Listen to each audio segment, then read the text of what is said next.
ভাববাদী জিরেমীয় একটি শক্তিশালী বাক্য জিহুদার লোকেদের দিয়েছেন, কারণ লোকেরা বলেছে যে ঈশ্বরের ভাববাদী বাক্য অর্থহীন। আর ইহা বলে, যদিও তাহাদের ভাববাদী ছিল, তারা ছিল মিথ্যা ভাববাদী।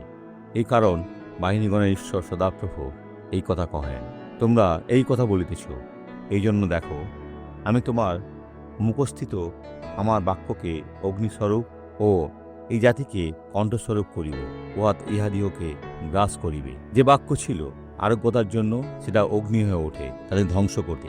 ভাইরা, সেটা ধ্বংস করবে। ঈশ্বরের বাক্যের বিরুদ্ধে যাবেন না। আপনার ধর্ম বিশ্বাস যাই হোক, তার বাক্যকে সম্মান করুন, কারণ এই বাক্য আপনাকে রক্ষা করতে পারে। এটা আপনার চরম মুহূর্তে থাকবে, কিন্তু ভালো হবে যদি এটা এখনই আপনাকে রক্ষা করে, যেন সারা জীবন ধরে অনেক আশীর্বাদ লাভ করে। বুঝেছেন? জীবন বিশ্বাস জয়লাভ করেছে তাকে দেখুন। আমার 8 বছর ধরে বাতে হাঁটুর ও কোমরের যন্ত্রণা ছিল।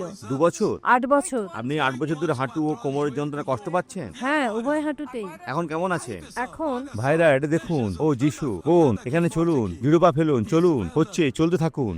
বন্ধুরা, এটা আপনারা দেখুন, ঈশ্বর কি করেছেন সেটা আপনারা দেখুন। প্রার্থনা করি, পিতা, প্রার্থনা করি, আর এই ব্যক্তির জীবনে মন্দকে ধমক দিতে নিজের বিশ্বাসকে যুক্ত করি। আজ্ঞা করি, মন্দ এই ব্যক্তির থেকে চলে যাও, চলে যাও।